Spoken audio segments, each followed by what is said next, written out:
The town of Harmony Creek, Arizona, was a place where secrets came to die. Tucked away in the sun-bleached expanse of the desert, it was a final stop for lost souls and forgotten stories. For 5 years, Lena Petrova had been one of them. To the locals who frequented the Dusty Spoon Diner, she was just Lena, the quiet waitress who knew exactly how you liked your coffee and never wasted a word. That was the life she had built, a fragile fortress of routine and anonymity, and she guarded it with a stillness that most people mistook for shyness. They didn't see the truth. It was the coiled readiness of a hunted animal. Her secret was buried 3 feet deep in the hard-packed dirt beneath the floorboards of her small, rented bungalow. It was wrapped in oilcloth and sealed in an ammunition can. It wasn't money or jewels. It was a Kimber 1911 pistol with a custom pearl grip, and it was the only thing in the world that could either set her free or get her killed. The gun was a ghost, a constant, silent reminder of a night in Chicago, of screaming sirens, shattered glass, and a man whose face she still saw in her nightmares. A man named Roman. This morning, the diner hummed with its usual rhythm. The clatter of cutlery, the low murmur of conversations about cattle prices and the lack of rain, the sizzle of bacon on the griddle. Lena moved through it all like a phantom, her mind 1,000 miles away. Then the bell above the door chimed, and a man walked in who did not belong. He wasn't loud or flashy. In fact, his quiet was the most jarring thing about him. He was tall, around 40, with a lean, powerful build that his simple dark t-shirt and jeans couldn't hide. His hair was cut short, his jaw was firm, and his eyes, a startling, intense grey, swept the room once with a methodical precision that made the hairs on Lena's arms stand up. He wasn't looking for a menu.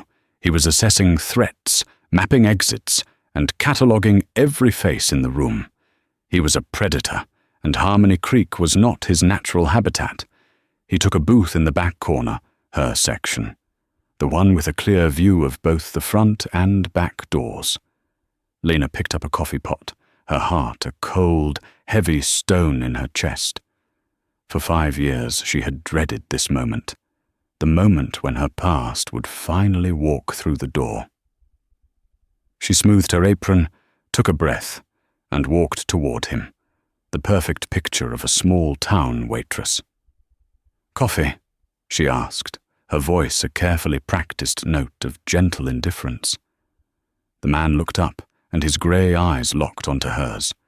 There was no flicker of recognition, but there was an unnerving intensity, as if he could see straight through the cheap diner uniform and the name Lena stitched over her heart. "Please," he said, his voice a low baritone that seemed to vibrate in the air. "Black." As she poured, her hand was perfectly steady, a feat of sheer will. He watched her every move, not with the casual gaze of a customer, but with the focused scrutiny of a watchmaker examining a complex gear. He didn't speak again until she had placed a menu on the table. "You tie a good knot," he said, nodding toward the window. Lena froze for a fraction of a second. She followed his gaze to the canvas awning outside, which she had rolled up and secured that morning against the coming winds. The rope was tied off with a series of hitches she'd used without thinking. A taut line hitch, reinforced with a half-hitch backup. A knot designed to hold under extreme tension, a knot her father, a former Marine, had taught her. It was not a knot a diner waitress should know. "My dad was a sailor," she lied, the words tasting like ash in her mouth. It was a weak cover, but the best she could manage. The man's lips curved into a faint, knowing smile that didn't reach his eyes. "Sailors and soldiers," he murmured, almost to himself. "We learn the same useful things." He picked up the menu, breaking eye contact, but the message had been sent. He was testing her, probing the edges of her carefully constructed identity. The encounter left a tremor in her hands that she couldn't quell. For the rest of his meal, 2 eggs, bacon, and toast, which he ate with the same quiet efficiency he did everything else, she felt his eyes on her. She tried to lose herself in the morning rush, in the familiar dance of taking orders and refilling drinks. But a cold dread was seeping into her bones. The fortress was breached. When he was ready to leave, he placed a $20 bill on the table for a $10 check. Lena went to get his change, but when she returned, he was gone. The 20 was still there, but it was no longer flat. It had been folded into a complex, razor-sharp paper crane. It was precise, intricate, and utterly out of place. It was also a signal. In the world she had run from, it was a way of saying, "I see you." She stared at the paper bird, her blood turning to ice. It wasn't a question of if her past had found her anymore. It was a question of what it wanted. She crumpled the origami crane in her fist, the sharp edges digging into her palm. After 5 years of peace, the war had followed her to Harmony Creek, and she had a sickening feeling that the quiet man with the predator's eyes was only the beginning. The paper crane sat in the pocket of her apron all day, a constant, nagging reminder that her world was tilting off its axis. Every time the diner door opened, Lena's head would snap up, her body tensing for a threat that hadn't yet taken shape. The locals noticed her distraction. Sally, the diner's owner, and a woman with a heart as wide as the Arizona sky, placed a hand on her arm. "You all right, honey? You look like you've seen a ghost." "Just a headache," Lena murmured, forcing a smile. But Sally was right. She had seen a ghost of the life she'd fought so hard to bury. The real trouble started 2 days later. Sheriff Brody, a kind man whose biggest concern was usually kids tipping over mailboxes, came in for his afternoon coffee. He sat at the counter, his face etched with a weary seriousness she'd never seen before. "Got a strange bulletin this morning, Lena," he said, stirring his coffee. "State police, looking for information on a cold case from Chicago 5 years back. Armed robbery gone bad. Security guard ended up dead." Lena's fingers tightened around the coffee pot she was holding.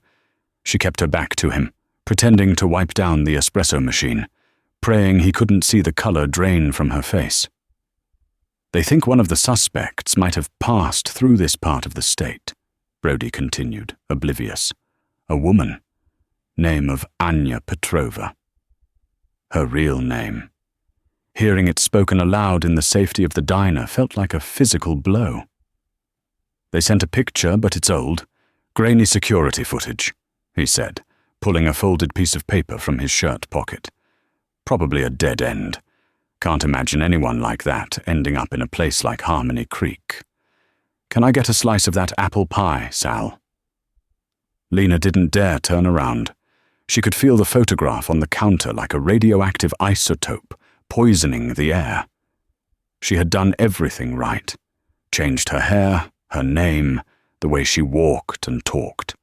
She had starved herself into a thinner, sharper version of the girl in that photo. But a ghost is still a ghost, no matter how much it changes its form. That night, she couldn't sleep. The quiet man, the paper crane, Sheriff Brody's bulletin, it was all circling her, a tightening net. Just after midnight, when the desert air was cool and the moon cast long shadows across the sand, she heard a sound outside her bungalow. Not the scuttling of a lizard or the rustle of the wind. It was the soft crunch of gravel under a heavy, deliberate footstep. She was out of bed in an instant, her body moving on pure instinct. She didn't turn on a light. She grabbed the heaviest thing she could find, a cast-iron skillet from the stove, and flattened herself against the wall next to the door. Her heart hammered against her ribs, a frantic drumbeat in the suffocating silence. A soft knock came at the door. Not the loud banging of a police raid, but something more controlled, more dangerous. "Lena," a low voice said, the voice from the diner. "We need to talk. I'm not here to hurt you. My name is Julian Thorne." She remained silent, her knuckles white on the handle of the skillet. "I know you're in there," he continued, his voice calm and steady. "I also know about the Kimber 1911 buried under your floorboards, and I know you didn't pull the trigger." The words shattered her composure. He knew. He knew about the gun. No one was supposed to know about the gun. It was the one secret she had guarded with her life. "If you're not going to open the door," Thorne's voice came again, "at least look out your back window. You have other visitors." Her mind reeling, Lena crept to the small window in her kitchen. Peering through the blinds, she saw them. 2 men, sitting in a dark sedan parked half a block down the road, their silhouettes barely visible in the moonlight. They weren't cops. They had the patient, predatory stillness of wolves waiting for their prey to break cover. Fear, cold and sharp, pierced through her. Roman's men. It had to be. Slowly, her hands trembling, she walked to the front door and slid the deadbolt open. Julian Thorne stood on her porch, a tall shadow against the starry sky. He wasn't armed, at least not visibly, but his presence was more intimidating than any weapon. "How?" she whispered, her voice hoarse. "I've been hunting Roman Volkov for over a year," he said, stepping inside as she moved back. He didn't wait for an invitation. "One of my former teammates from the SEALs was investigating his money laundering operations. He got too close. Roman had him executed." The pieces began to click into place, forming a picture more terrifying than she could have imagined. This wasn't a cop. This was a man on a private war. "Roman's empire is built on a foundation of lies," Thorne continued, his grey eyes scanning her small, sparse home. "But his first big score, the one that gave him his seed money, was that heist in Chicago. It's the one loose thread in his entire history, and he's obsessed with tying it up." "What does that have to do with me?" Lena asked, though she already knew the answer. "He framed you for the guard's murder, but you got away with something he needs back.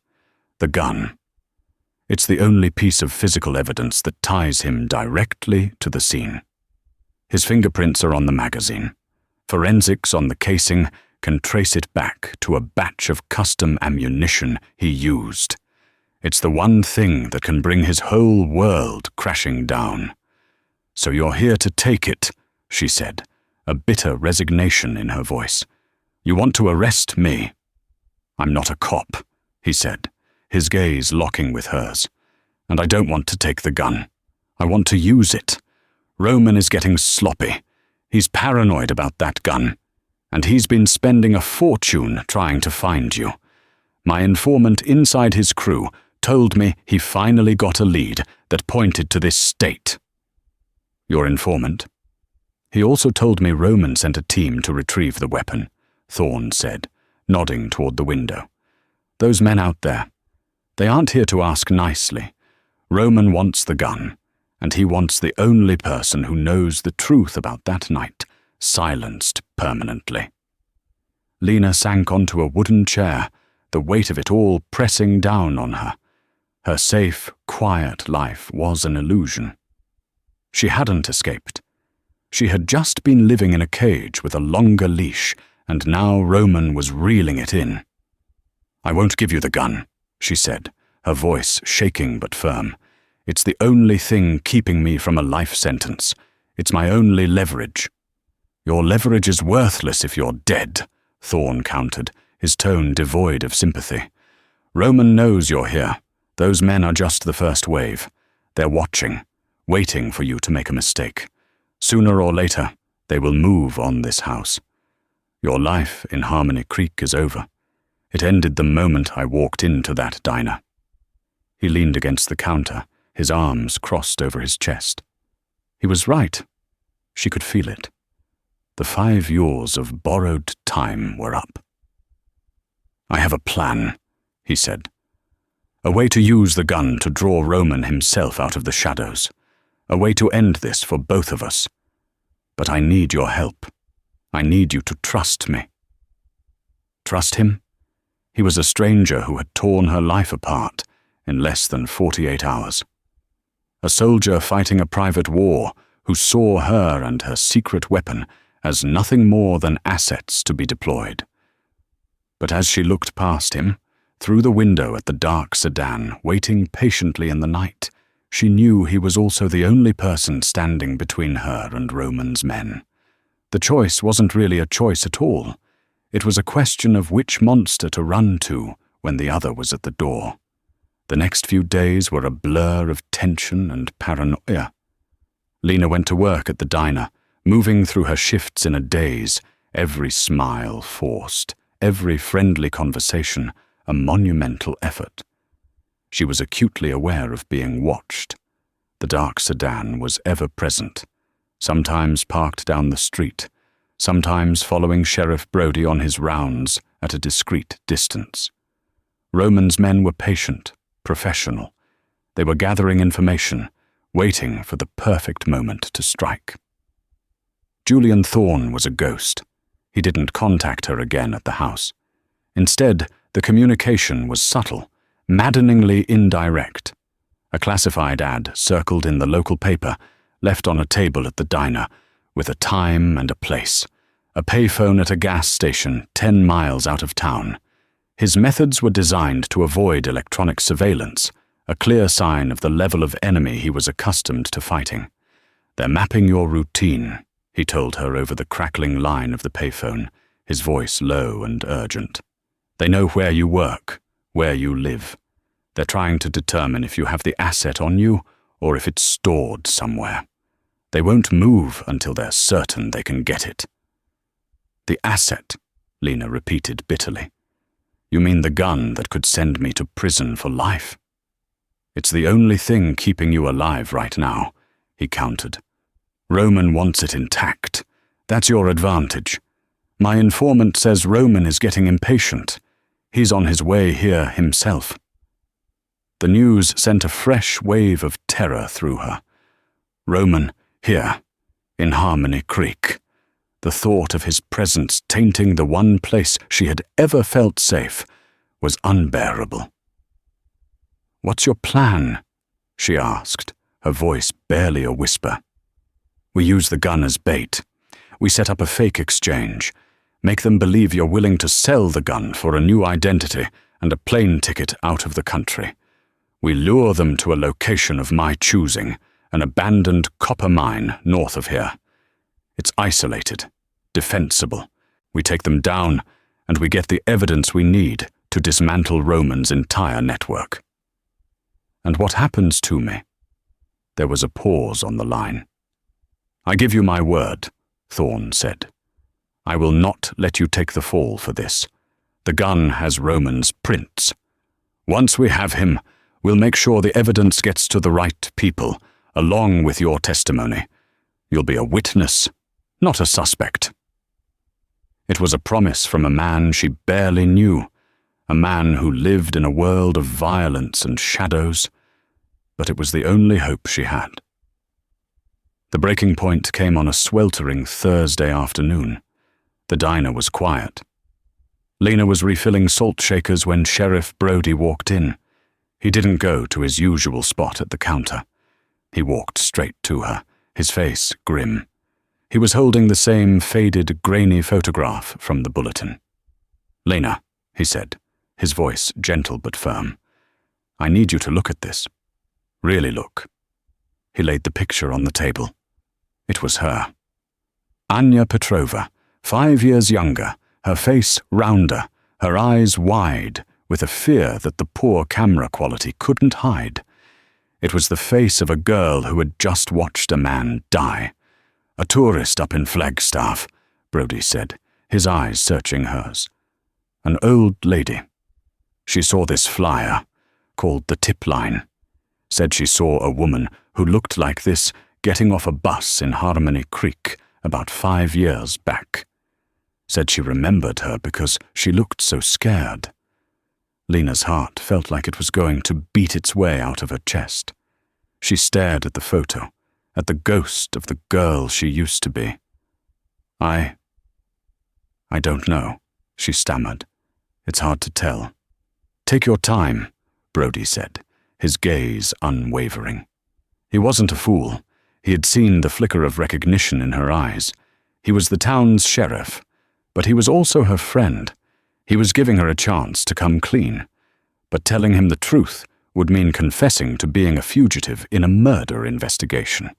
It would mean handcuffs, a jail cell, and an interrogation room where her story would be twisted until she was the monster Roman had always claimed she was. "I'm sorry, Sheriff," she said, finally meeting his gaze, her heart breaking as she lied to the one person in town who had shown her genuine kindness. "I've never seen her before." Brody stared at her for a long moment, his expression a mixture of disappointment and concern. He knew she was lying. He folded the paper and put it back in his pocket. "All right, Lena," he said softly. "If you remember anything, you know where to find me." He walked out of the diner, leaving a profound silence in his wake. Sally, who had watched the entire exchange, came over and put an arm around her. "Whatever's going on, honey," she whispered, "you can tell me." But she couldn't. Involving Sally, involving Brody, would only put them in danger. Thorne was right. Her life here was over. It was time to dig up the gun. That night, she called Thorne from the payphone. "I'm in," she said, her voice devoid of emotion.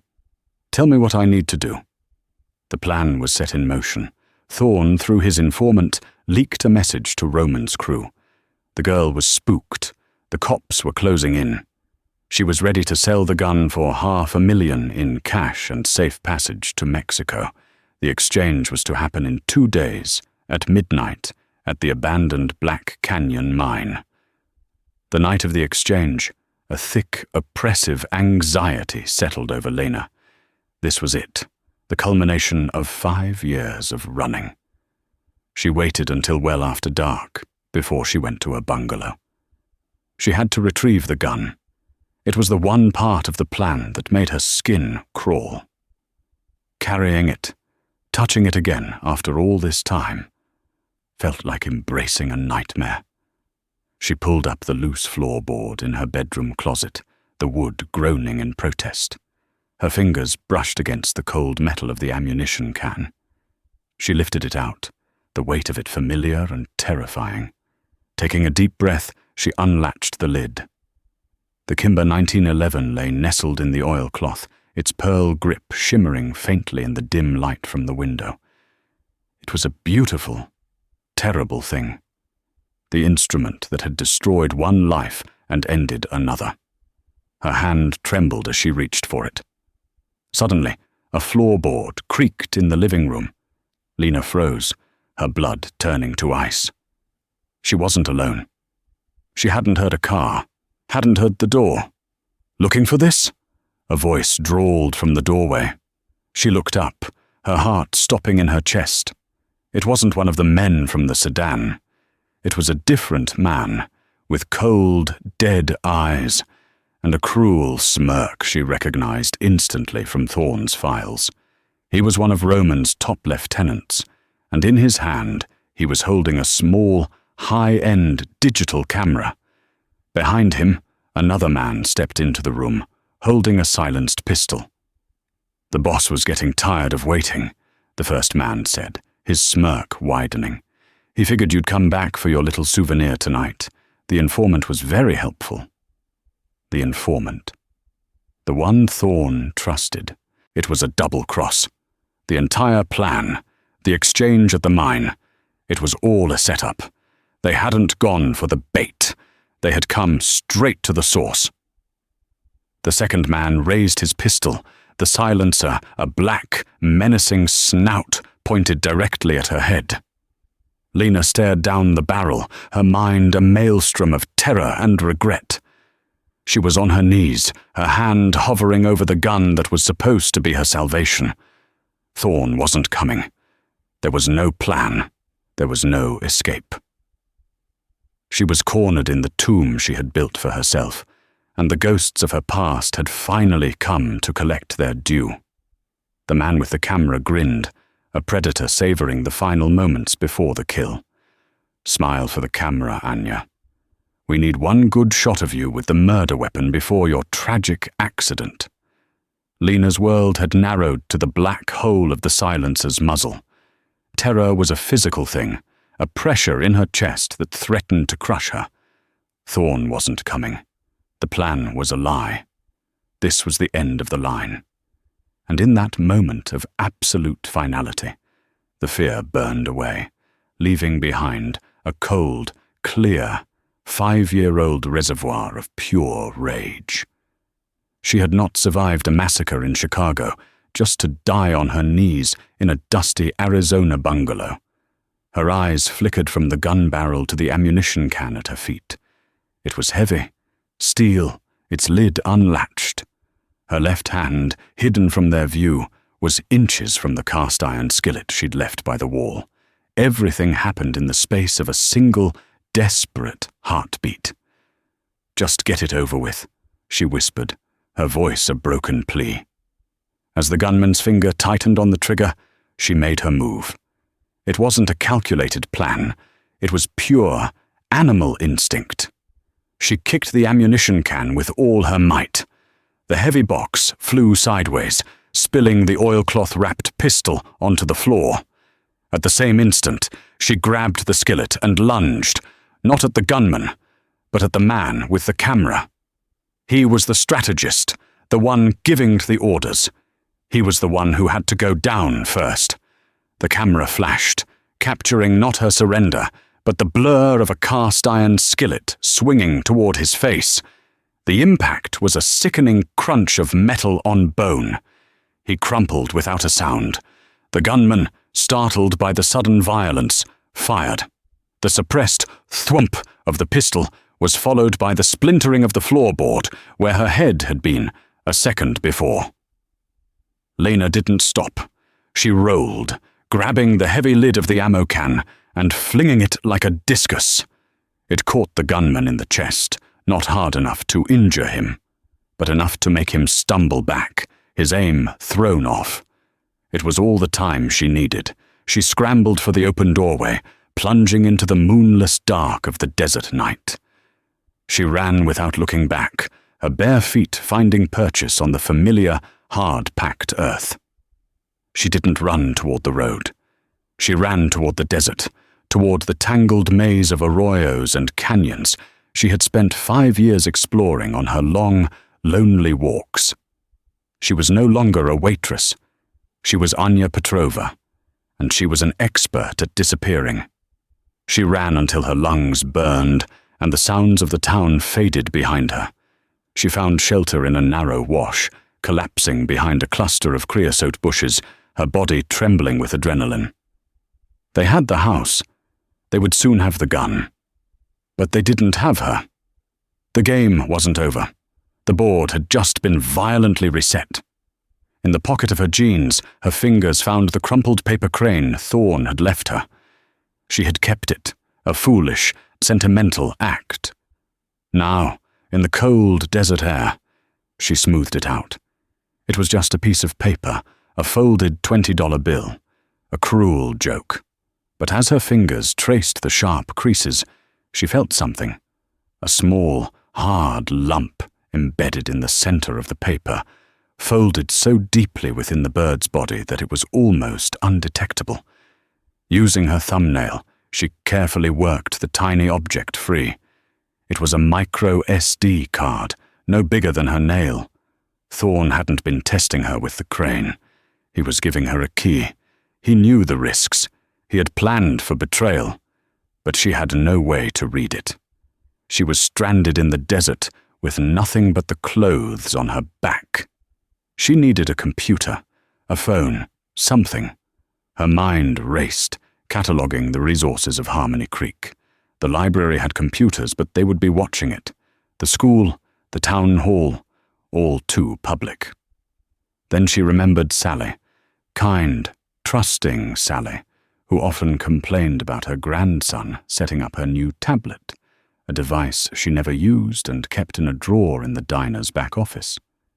Getting back into town was a risk, but it was the only one she had. She waited until the first hint of dawn, when the sky turned from black to a deep, bruised purple. She circled the town, using the natural cover of the landscape, and approached the diner from the rear, a route she knew was a blind spot from the main road. The back door lock was old, simple. A bobby pin from her own hair, twisted and bent, was all it took. Her father, the Marine, had taught her more than just knots. Inside, the diner was silent, filled with the familiar smells of coffee and old grease.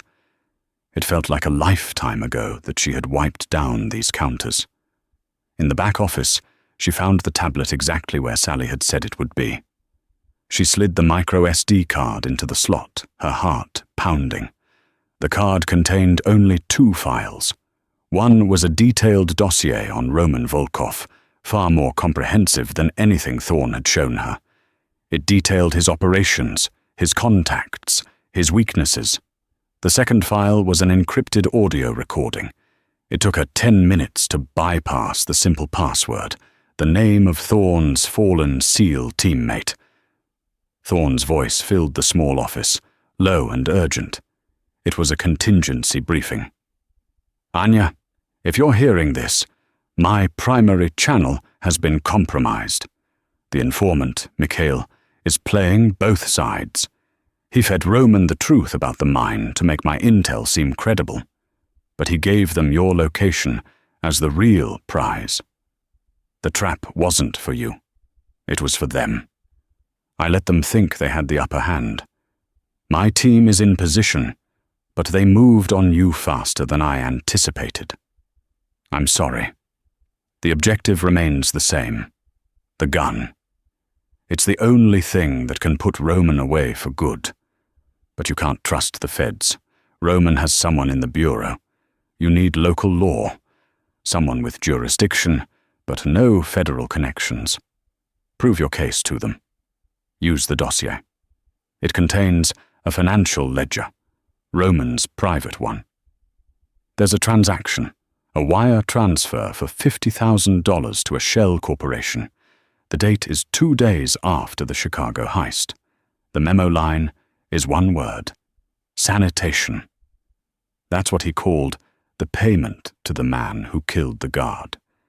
It's not enough to convict, but it's enough to get an honest cop to listen. Lena stared at the tablet, the pieces clicking into place. This was her path forward. Not running, but fighting. She copied the ledger onto the tablet's main drive and wiped the card clean. Now, she needed the gun. Roman's men had it, and they would be taking it directly to him. She had to get it back. She thought about the men in her bungalow. They were professionals, but they were also arrogant. They had believed she was a scared waitress. They would have searched the house, taken the gun, and reported their success. And their vehicle, the dark sedan, would still be there. People in Harmony Creek didn't notice parked cars. It was her only chance. She slipped out of the diner and made her way back to the bungalow, moving like a ghost through the pre-dawn quiet. The sedan was parked exactly where she'd last seen it. Peering through the window, she saw him, the gunman, slumped in the driver's seat, waiting. The man with the broken face was likely getting medical attention. One man. He was watching the house, probably assuming she'd be foolish enough to return for her things. He wasn't watching the car. She circled around to the passenger side, staying low. She pulled the bobby pin from her hair again. It took her less than 30 seconds to jimmy the lock.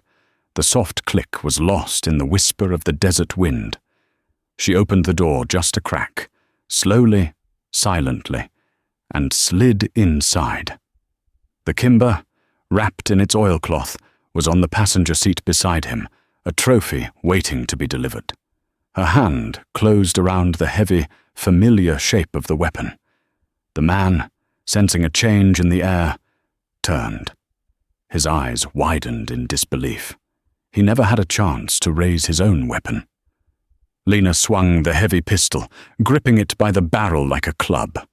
The steel frame connected with his temple with a dull, heavy thud. He slumped against the steering wheel, unconscious.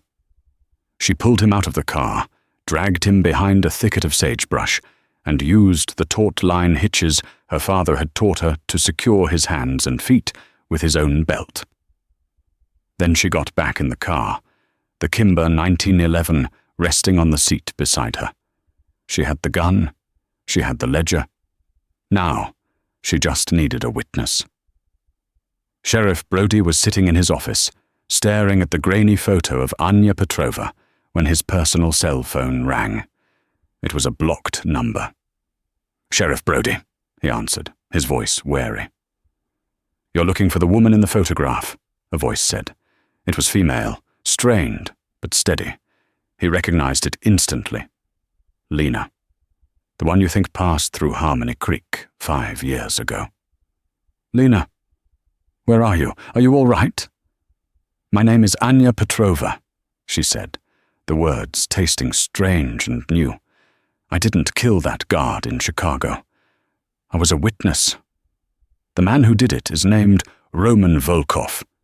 He's on his way to this town to collect the murder weapon and kill the only person who can tie him to the crime." Brody sat up straight, his cop instincts flaring. "That's a serious accusation. You need to come in. We can protect you. The feds can't. He has someone on the inside," she said, echoing Thorne's warning. "But you can. I'm going to send you a file. It's a page from his personal ledger. It shows a payment for the murder. It's not enough for a conviction, but it's enough for you to know I'm telling the truth." A moment later, a picture message came through. It was a screenshot of the ledger page from the tablet. Brody looked at the date, the amount, the memo line. Sanitation. It was circumstantial, but it was potent. It was the kind of detail that smelled like the truth. "What do you want me to do?" he asked, his mind already working through tactics and personnel. He thinks he's meeting his men at the old Black Canyon mine at noon to collect the gun. "They're not coming. I'm going to be there instead," Lena said.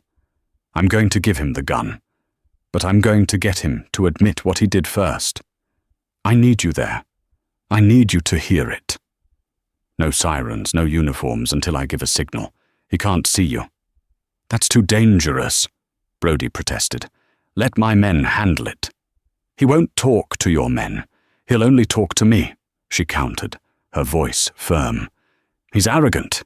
He needs to gloat to see me break. That's his weakness. It's the only way." Brody was silent for a long moment, weighing the risk against the potential reward. This quiet waitress he'd known for 5 years was someone else entirely.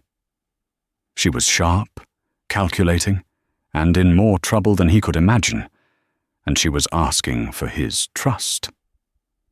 He looked down at the photo of the scared young woman on his desk, then thought of the steady, determined voice on the phone.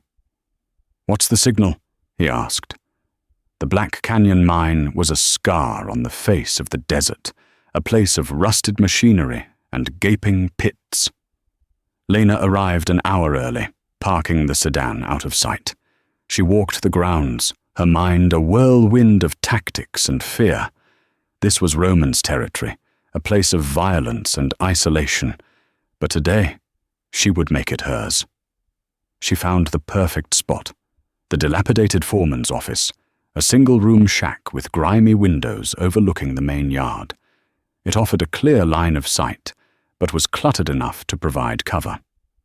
She placed a small, battery-powered baby monitor, stolen from the local general store's back shelf, under a dusty desk, then concealed the receiver outside, tucked into a rock crevice 50 yards away, where Brody and his men could listen in. She sat down at the desk, the Kimber 1911 laid out before her, its pearl grip a stark contrast to the grime. She ejected the magazine. As Thorne had said, Roman's fingerprints would be all over it. She clicked it back into place. The weight of the gun was no longer just a symbol of her past. It was the instrument of her future. At precisely noon, a black helicopter descended from the sky, kicking up a storm of red dust. It landed in the center of the yard. Roman Volkov stepped out, flanked by 2 bodyguards. He was exactly as she remembered, impeccably dressed, his handsome face a mask of cold, predatory charm. He saw her through the window of the shack and smiled, gesturing for his men to stay back. This was a pleasure he wanted to savor alone. The door creaked open, and he stepped inside, his eyes immediately locking on the gun. "Anya," he said, his voice smooth as polished stone, "you've caused me a great deal of trouble.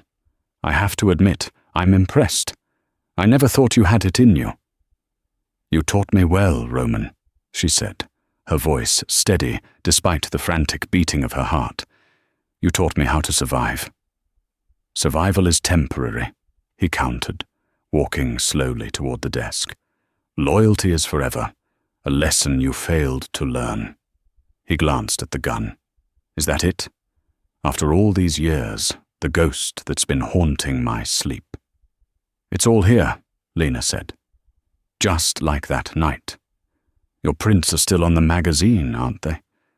You were always so careless when you were angry." His smile tightened. "Details. They only matter if someone is left to report them." He stopped a few feet from her. "I have to know. How did you get away from my men?" "They underestimated me," she said simply. "Everyone always has. That's been my greatest advantage." He chuckled, a low, humorless sound. "And now it ends. Give me the gun, Anya. I'll make it quick, a small mercy for old time's sake." This was the moment. She had to reel him in. "Before you do," she said, pushing the gun an inch closer to him, "I want to know why. Why framed me? I was loyal to you." Roman's arrogance swelled. He leaned against the desk, the picture of a king surveying his domain. "You weren't loyal. You were a tool, a beautiful, naive little tool. But that night, you saw my face. You saw me lose control. The guard, he was a hero. He wouldn't back down." Roman's eyes grew distant, reliving the moment. "I had to handle it myself, but that left a loose end. You. So I created a new story. The scared girl who panicked and fired. It was perfect. The police were looking for a terrified accomplice, not a ghost who knew how to disappear." 50 yards away, Sheriff Brody listened on the receiver, his knuckles white. He nodded to his 2 deputies, who had state police backup waiting just over the ridge. "So you paid someone to finish the job," Lena pressed, her voice a whisper, "to make sure the story stuck." $50,000, Roman gloated, unable to resist boasting of his own cleverness. "The best money I ever spent. It bought me an empire, and this gun," he reached for it, "is the final payment." "You're right," Lena said, her voice clear and strong. "It is." That was the signal. As his fingers touched the pearl grip, the door to the shack burst open. Sheriff Brody stood there, his service weapon leveled at Roman's chest. "Roman Volkov, you're under arrest for the murder of David Miller." Roman stared, his face a mask of disbelief, then twisted into a snarl of pure fury. He lunged, not at Brody, but at Lena, grabbing her and pulling her in front of him as a shield. but he had underestimated her one last time. Lena drove her elbow back into his ribs with brutal force. As he gasped, she dropped to one knee, breaking his hold, and swept his legs out from under him. He crashed to the floor. Before he could recover, she had the kimber in her hand, its muzzle pressed firmly against his forehead. The shack was suddenly filled with deputies and state troopers. Roman lay on the floor, staring up at the woman he had dismissed as a tool, now the architect of his downfall. The hunt was over. 1 year later, the bell above the door of the Dusty Spoon Diner chimed. Lena looked up from the counter, a genuine smile gracing her lips. The diner was hers now. Sally had retired, selling it to her for $1, calling it back pay for services rendered. The name Lena was still stitched over her heart, but it felt different now. It was a choice, not a cover. Sheriff Brody sat in his usual booth, nursing a cup of coffee. "Saw on the news this morning," he said as she approached. The Volkov trial finally wrapped up. Life without parole. Your testimony, along with that recording and the gun, buried him. "Good," she said, topping off his cup. Some ghosts need to stay buried. Julian Thorne had visited a few months prior. His private war was over. He had thanked her, confirming that her actions had led to the complete dismantling of Roman's network and the rescue of dozens of compromised assets. He'd offered her a new life, a new identity, anywhere in the world. She had politely declined. She had already found a life. Anya Petrova was a ghost, a name on a legal document that had granted her witness protection and, eventually, a full pardon. But Lena was real. Lena had friends. Lena had a home. As the evening sun cast long shadows across the desert, bathing the small town in a warm, golden light, Lena looked around at the familiar faces, at the comfortable rhythm of the life she had fought for. The town of Harmony Creek, Arizona, was once a place where secrets came to die. For her, it had become the only place she had ever truly learned how to live.